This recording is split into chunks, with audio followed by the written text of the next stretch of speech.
यदि कर्म अच्छे हों तो निस्संदेह जीवन में कोई परेशानी नहीं होती। और ध्यान रहे, कर्म करने के पश्चात उसके फल को भोगने से आपको कोई बचा नहीं सकता। किसी में इतनी मजाल नहीं है, भावी मेट सकहि त्रिपुरारी, ये बात सत्य है। लेकिन भैया ये भी सत्य है कि कर्म के विधान में स्वयं परमात्मा भी बंधा हुआ है। यदि वो ऐसा न करता तो फिर उसे न्यायकारी कभी कहा नहीं जा सकता। ये मत समझ लेना कि हम चाहे जो कर्म करें और मंदिरों में जाकर के घंटों माथा रगड़े, नाक रगड़े, माला फूल चढ़ावें, स्तुति करें, भजन करें तो हमारे वो कर्म समाप्त हो जाएंगे। इस बात को गांठ बांध लेना कि जो जैसा करता है उसको वैसा भरना ही पड़ता है, दूसरा कोई रास्ता नहीं है। बड़े बड़े लोगों को भरना पड़ा है। कल हम लोगों ने सुना कि पितामह भीष्म को बाणों की सैया मिली, तो कारण क्या था? पूर्व जन्मों में किए गए कर्म के कारण ही उनको बाणों की सैया पर सोना पड़ा। इसलिए साथियों, चाहे कोई कितना भी बड़ा भक्त हो, चाहे कोई कितना बड़ा ऋषि हो, चाहे कितना बड़ा संत हो, या फिर स्वयं भगवान राम और कृष्ण भी बन करके आ जाएं, तो भी कर्म के फल से उनको कोई बचा नहीं सकता। कर्मों के फल को भगवान को भी भोगना पड़ता है। शास्त्र कहता है, यथा धेनु सहस्त्रेषु वत्सो गच्छति मातरः तदा यच्छकृतं कर्तारं अधिगच्छति, कि जिस प्रकार हजारों गायों के बीच में बछड़ा अपनी मां को ढूंढ लेता है, उसी प्रकार प्रारब्ध कर्म करने वालों को ढूंढ लेता है और उसे उसके कर्मों के परिणाम भोगने ही पड़ते हैं। इसमें कोई दो राय नहीं है। महाराज परीक्षित जब आखेट के लिए निकले, कथा आप सबको पता है कि पांडवों के वंश में महाराज परीक्षित आए हैं, अभिमन्यु के पुत्र हैं। उत्तरा के गर्भ से इन्होंने जन्म लिया है। उत्तरा के गर्भ में भगवान कृष्ण ने परीक्षित की रक्षा की है। जब महाभारत के युद्ध के पश्चात मात्र 3 लोग रह गए, कृपाचार्य, कृतवर्मा और अश्वत्थामा, तो फिर दुर्योधन को प्रसन्न करने के लिए अश्वत्थामा ने पांडवों के 5 पुत्रों का वध किया है। और इस भ्रम में कि वो पांडवों का वध कर रहा है, बड़ा कष्ट हुआ है।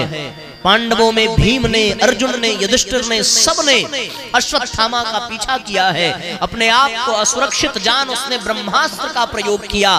कृष्ण के आदेश पर ब्रह्मास्त्र अर्जुन ने भी चलाया और इस प्रकार से उनका युद्ध तो रुक गया, पर अश्वत्थामा के हृदय में पलने वाली ईर्ष्या, पलने वाला द्वेष उसे अभी रोकने पर विवश नहीं करता।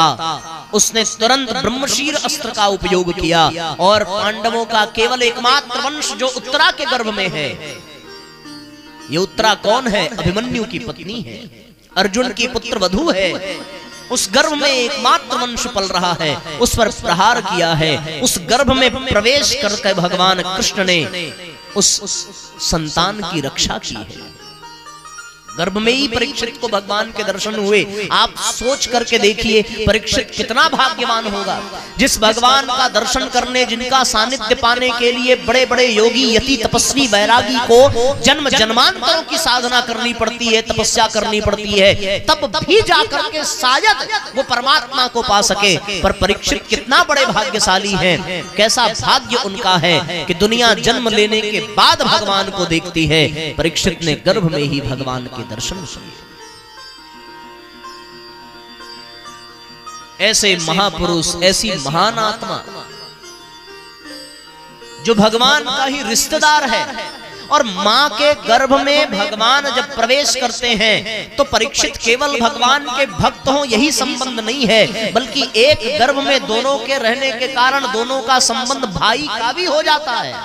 इस संबंध के नाते भगवान के भाई भी लगेंगे परीक्षित। भगवान ने साक्षात जिनकी रक्षा की हो, तो भी जिन्होंने अनेकों अश्वमेध यज्ञ कराए, अनेकों धर्म कार्य कराए, अनेकों अनुष्ठान कराए, जिनके राज्य में ब्राह्मणों को, संतों का कभी अपमान नहीं होता, जो गौओं के लिए सर्वस्व न्यौछावर कर देते हैं, जो यज्ञ आदि के लिए सर्वस्व सदैव तत्पर रहते हैं, ऐसे महाराज परीक्षित से भी अनजाने में एक पाप हुआ। और वो पाप क्या? शमीक ऋषि के आश्रम में पहुंच करके अज्ञानता के कारण, कलयुग के प्रभाव के कारण, क्योंकि कलयुग के लिए उन्होंने आश्रय दिया था कि अधर्म से कमाए हुए स्वर्ण में तुम्हारा निवास होगा, और उस दिन उन्होंने अपने मस्तक पर जरासंध के राज्य से लाए हुए मुकुट को धारण किया था। उस स्वर्ण मुकुट के कारण कलयुग का प्रभाव हुआ, उनके मस्तिष्क में उनके ज्ञान चक्षु बंद हुए, और उनसे एक श्राप, उनसे एक अपराध हुआ। अपराध ये कि तप में लीन, समाधि में लीन ऋषि के गले में उन्होंने एक मरा हुआ सर्प डाल दिया। इस बात को सुना श्रृंगी ऋषि ने, कर्म तो हुआ उनका, पर वो भक्त हैं, भगवान के प्रिय हैं, इसलिए उस कर्म से बच जाएं, ऐसी बात नहीं है। उनको भी उस कर्म का परिणाम भुगतना पड़ेगा। और उनको श्राप दिया श्रृंगी ऋषि ने कि आज से ठीक 7वें दिन बाद, 7 दिन ही क्यों कहा, विचारणीय प्रश्न है। 7 दिन इसलिए कहा कि गले में सर्प को डाला था, और सर्प के यानी गले के ऊपर जो सिर है उसमें 7 छिद्र ही होते हैं, 2 नाक में, 2 कान में, 2 आंख में और 1 मुख में। इन 7 छिद्रों के नाते यदि वो ब्रह्मरंध्र पर सर्प को रख देते तो संभवतः तुरंत मर जाते, लेकिन 7 छिद्र बचे हैं, इसलिए 7 दिन की मोहलत मिली, अवसर मिला कि आज से ठीक 7वें दिन के पश्चात तक्षक नाग के काटने से मृत्यु होगी। कर्म कभी नहीं छोड़ता, जो कर्म जैसा करता है उसको वैसा मिलता ही है।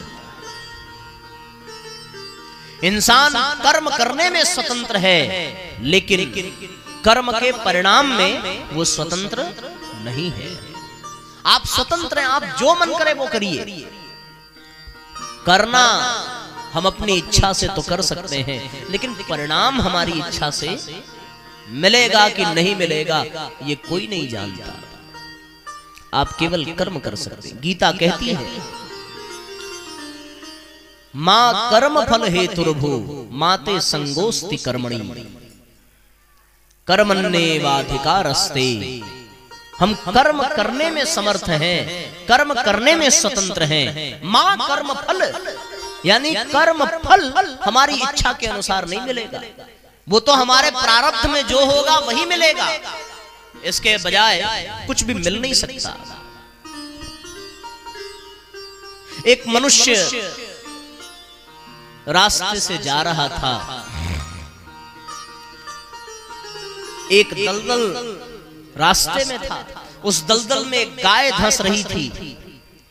दुष्ट प्रवृत्ति का मनुष्य था, अच्छा इंसान होता तो उस दलदल से गाय को निकालता, पर वो दुष्ट था तो उसने सोचा गाय तो धंसी रही है, अपन क्यों धंसे भाई। गाय के ऊपर पैर रख करके दलदल को पार कर गया। पार कर गया तो फिर कुछ दूर जाने पर उसको धन की एक पोटली मिली, बड़ा प्रसन्न हुआ, ऐशो आराम की जिंदगी जीने लगा, अच्छा खासा पैसा मिला उसको। कुछ देर बाद उधर से एक और व्यक्ति गुजरा जो अच्छी प्रवृत्ति का था, उसने गाय को दलदल में डूबते देखा, जान की बाजी लगा करके उसने गाय को पार लगाया।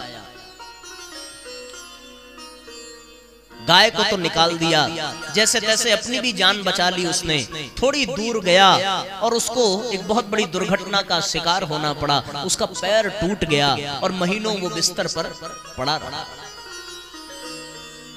इस घटना को एक शिष्य ने अपने गुरुजी से पूछा कि गुरुदेव ये बड़ी विचित्र घटना है, एक दुष्ट प्रवृत्ति का आदमी है और उसको धन मिल जाता है, जबकि वो गाय की रक्षा नहीं कर रहा, लेकिन एक अच्छी प्रवृत्ति का इंसान है पर उसे इतनी बड़ी दुर्घटना का शिकार होना पड़ा, कारण क्या है?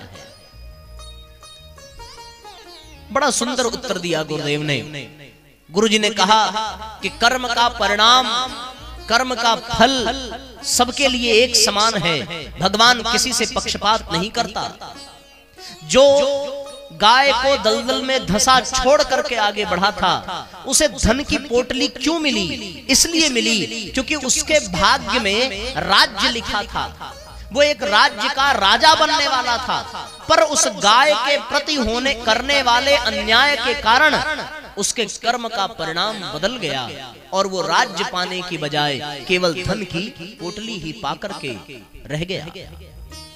दूसरा व्यक्ति जो था, उसके जीवन में मृत्यु लिखी थी, पर उसने अपनी मृत्यु के परिणाम को भी टाल दिया, केवल सेवा करके, उस गाय की जान बचा करके। गाय को मृत्यु की गोद से निकाला तो उसका हिसाब कर्म के परिणाम का बदल गया। ये पुण्य उसके कर्म में जुड़ गया और उसकी मृत्यु टल गई। वो मृत्यु केवल एक छोटी सी दुर्घटना बनकर के उसके जीवन में आई। ये क्या है? कुछ लोग कहते हैं भैया हम तो हमेशा अच्छा ही करते हैं, पर हमारे साथ तो हमेशा बुरा ही होता है। पर वो आदमी हमेशा बुरा करता है, देखो मस्त कमा रहा है, मस्त पैसा पा रहा है, मस्त एंजॉय कर रहा है। भाग्य, प्रारब्ध ये है वो कर्म जिसका अभी परिणाम नहीं मिला और भविष्य में मिलेगा, उसी को प्रारब्ध कहते हैं। प्रारब्ध भी कर्म से ही बनता है, भाग्य भी कर्म से ही बनता है। जैसे उन व्यक्तियों का बना, उसी प्रकार परीक्षित भी एक कर्म कर बैठे, भले वो जान करके किया, भले वो अनजाने में किया। ऐसा नहीं है कि तुम अनजाने में आग पर पैर रख दो तो तुम जलोगे नहीं, अग्नि जलाएगी ही, चाहे जानबूझ करके करिए चाहे अनजाने में करिए। उसी प्रकार पाप चाहे जानबूझ करके करो चाहे अनजाने में करो, पाप का परिणाम दुख तो मिलेगा ही मिलेगा, कष्ट तो मिलेगा ही मिलेगा। जितने दुखी हैं, जिनके जीवन में कष्ट है, ये अवश्य मानिएगा कि कभी न कभी उनके जीवन में कोई न कोई पाप हुआ ही होगा। व्यक्ति पाप करते समय बड़ा प्रसन्न रहता है, बड़ा मुस्कुराता है, बड़ा ऐंठ करके चलता है कि मैंने उसको मार दिया, मैंने उसका छीन लिया, मैंने उसको बर्बाद कर दिया, मैंने उसको जला दिया, मैंने ये कर लिया वो कर लिया, मेरा कोई कुछ बिगाड़ ना सका। पर ध्यान रहे, भगवान के द्वारा लगाई गई लाठी दिखती नहीं है, लेकिन उसकी चोट बड़ी गहरी होती है। जब वो जीवन में लाठी बरसती है तब पता चलता है कि जो कुछ भी किया था उसका परिणाम आज मिल रहा है। कर्म के फल से नहीं बचोगे, चलना बहुत संभाल के, अभी समय है अभी बदल लो तेवर अपनी चाल के, अभी समय है अभी बदल लो तेवर अपने चाल के। कर्म के फल से नहीं बचोगे, कर्म के फल से नहीं बचोगे, चलना बहुत संभाल के, अभी समय है अभी बदल लो तेवर अपनी चाल के, अभी समय है अभी बदल लो तेवर अपनी चाल के। जय हो। दोनों हाथ ऊपर उठा करके भाव भरी तालियां बजाइए।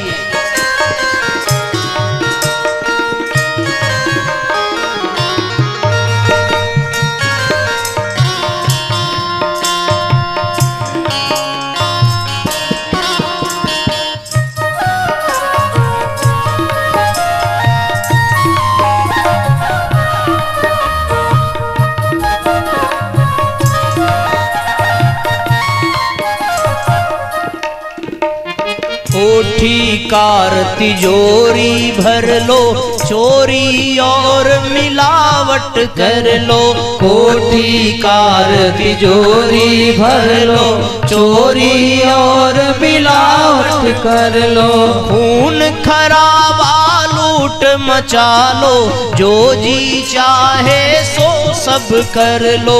खून खराबा लूट मचा लो, जो जी चाहे सो सब कर लो।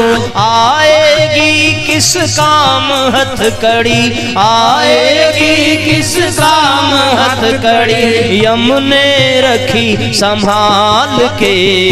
अभी समय है अभी बदल लो, तेवर अपनी चाल के।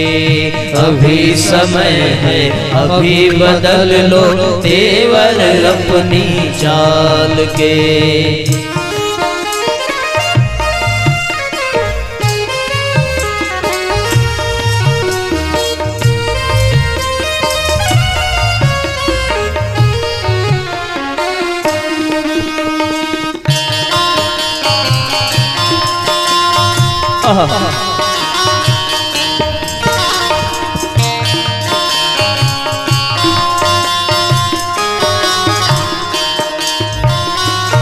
एक काम बस तन चमकाना, तरह तरह के वेश बनाना।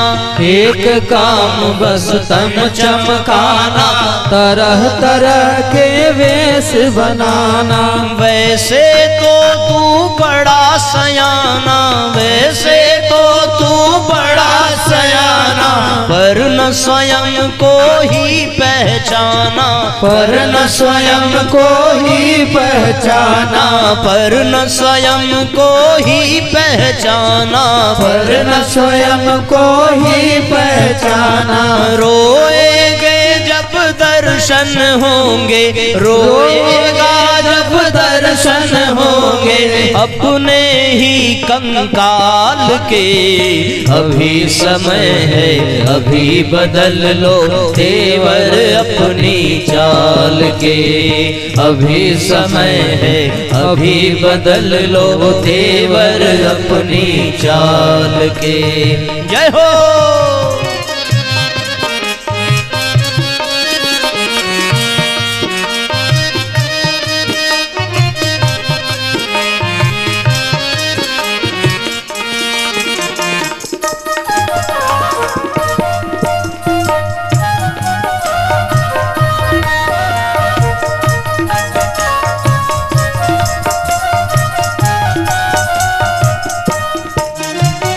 कभी एक क्षण दया न आई, निर्बल को पीड़ा पहुँचाई, निर्बल को पीड़ा पहुँचाई, निर्बल को पीड़ा पहुँचाई। पटरी लेकर नाप ऊंचाई, कितनी कर ली पाप कमाई, कितनी कर ली पाप कमाई, कितनी कर ली पाप कमाई। तड़पेगा जब खौलाएगा, तड़पेगा जब खौलाएगा, काल कड़ाही डाल के।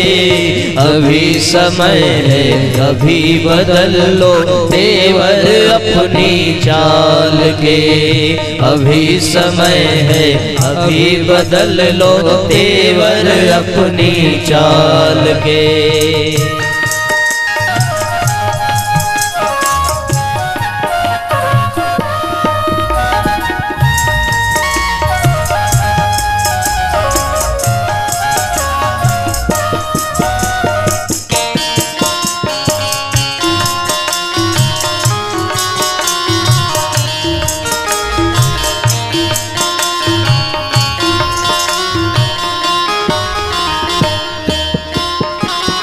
बुरे काम का बुरा नतीजा, ध्यान से समझिए, बुरे काम का बुरा नतीजा। एकादशी करो या तीजा, चाहे एकादशी का व्रत रखो चाहे तीज का व्रत रखो। माताएं तीज का व्रत रखती हैं पतियों के लिए, बच्चों के लिए छठ का व्रत रखती हैं। रखती हो ना माताओं? कितना भी तीज का व्रत रख लो, लेकिन यदि पति शराब पी रहा है तो उसकी उम्र लंबी होने वाली नहीं है। तुम्हारे व्रत से वो लंबी उम्र वाला नहीं बनेगा। वो शराब पी रहा है तो उसका मरना तय है, उसकी उम्र का घटना तय है। आपके तीज का व्रत कुछ भी नहीं कर सकता। इसलिए हो बुरे काम का बुरा नतीजा, एकादशी करे या तीजा, एकादशी करे या तीजा, एकादशी करे या तीजा। शुभ कर्मों से जो मन भीजा, धन वैभव यश कभी न छीजा, धन वैभव यश कभी न छीजा, धन वैभव यश कभी न छीजा।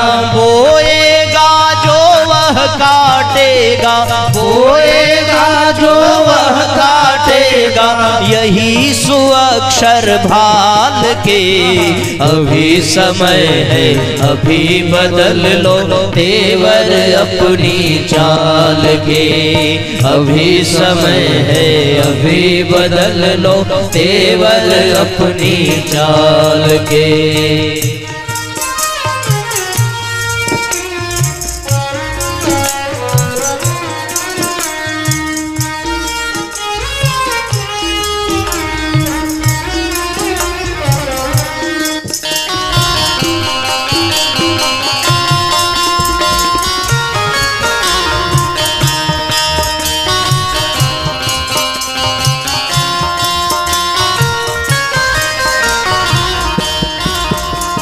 रहना नहीं बुद्धि के धोखे, ईश्वर के कानून अनोखे, ईश्वर के कानून अनोखे, ईश्वर के कानून अनोखे। देख रहा सब बैठ झरोखे, तखरी तौल बांटता चोखे, तखरी तौल बांटता चोखे, तखरी तौल बांटता चोखे। देख दूर तक दृष्टि डाल कर, देख दूर तक दृष्टि डाल कर, ढूंढन सुख तत्काल के। अभी समय है अभी बदल लो तेवर अपनी चाल के, अभी समय है अभी बदल लो तेवर अपनी चाल के।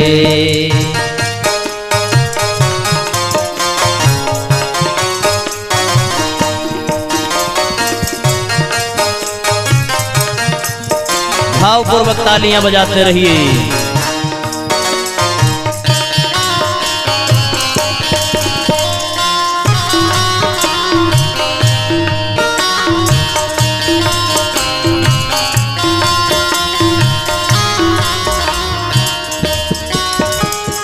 अभी नहीं कुछ भी बिगड़ा है, हो जिनके मन में पश्चाताप हो कि अब तक का जीवन हमने ऐसे ही गंवा दिया बुरे कर्मों में, उसके लिए पूज्य गुरुदेव लिखते हैं, क्या लिखते हैं? अभी नहीं कुछ भी बिगड़ा है, चौराहे पर आज खड़ा है, चौराहे पर आज खड़ा है, चौराहे पर आज खड़ा है। अब भी जीवन शेष पड़ा है, अहंकार में क्यों जकड़ा है, अहंकार में क्यों जकड़ा है, अहंकार में क्यों जकड़ा है। परमेश्वर की राह पकड़ ले, परमेश्वर की राह पकड़ ले, मन से कपट निकाल के। अभी समय है अभी बदल लो तेवर अपनी चाल के, अभी समय है अभी बदल लो तेवर।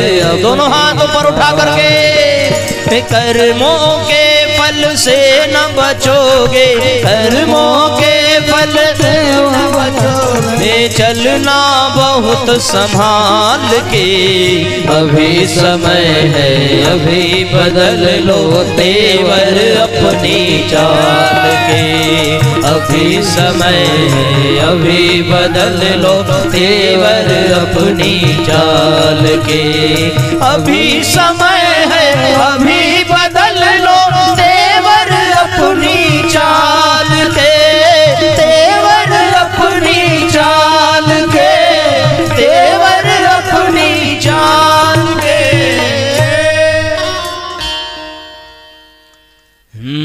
देख दूर तक दृष्टि डाल कर, ढूंढन सुख तत्काल के। जो तुरंत के सुख को पाना चाहता है और भविष्य में आने वाले दुखों से अनजान बना रहता है, वो बुरे कर्म करता है। महाभारत का युद्ध, उसका निर्णय उस दिन नहीं हुआ था जिस दिन युद्ध समाप्त हुआ था। युद्ध शुरू हुआ उसके पहले ही संजय ने कह दिया था कि तत्र श्री विजयो भूतिर ध्रुवा नीतिर मतिर ममा।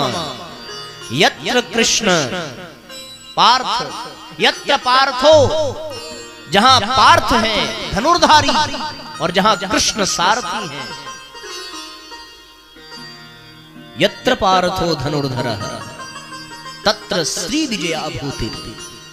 युद्ध में वही विजय होती है जहां कृष्ण और पार्थ दोनों एक और खड़े हैं। तो महाभारत के युद्ध का निर्णय कब हुआ? विचारणीय प्रश्न है। महाभारत के युद्ध का निर्णय साथियों कब हुआ?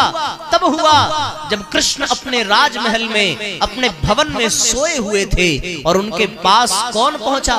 उनके पास दुर्योधन पहुंचा और उनके पास अर्जुन पहुंचा। दुर्योधन सिरहाने जाकर बैठा, अर्जुन देर से पहुंचे, पैर के पास जाकर के बैठे। कृष्ण की नींद खुली, नेत्र खुले, उठकर बैठे। सामने अर्जुन को देखा, अर्जुन से पूछा क्या चाहिए? अर्जुन ने कहा प्रभु आपके सिवा और क्या चाहिए, हमें तो आप ही चाहिए। दुर्योधन ने कहा कि मैं अर्जुन से बड़ा हूं, बड़े भाई का फर्ज निभाऊं, और बड़े नाटकीय ढंग से कहा कि जब अर्जुन ने आपको मांग ही लिया है तो मुझे आप अपनी सेना दे दीजिए।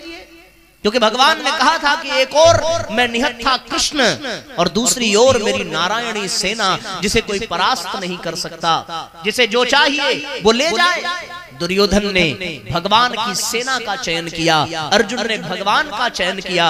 जब अर्जुन वापस लौट करके आया तो कुंती ने अर्जुन को प्रणाम किया। किसी ने पूछा कि माँ अपने पुत्र को प्रणाम क्यों करती है? माता कुंती ने कहा कि आज मैं अपने पुत्र को प्रणाम नहीं कर रही, बल्कि अपने पुत्र के निर्णय को प्रणाम कर रही हूँ, क्योंकि इसने भगवान से कुछ मांगा नहीं बल्कि भगवान को ही मांग लिया है। और जब दुर्योधन शकुनी के पास पहुंचा तो शकुनी ने क्रोध दुर्योधन को डांटते हुए कहा कि दुर्योधन तो युद्ध हार गया, क्योंकि वो निहत था कृष्ण ही अकेले परास्त करने के लिए पर्याप्त है। निर्णय उसी दिन हो गया था। हमारे कर्मों का चयन जैसा होगा साथियों, बात वैसी ही रहेगी।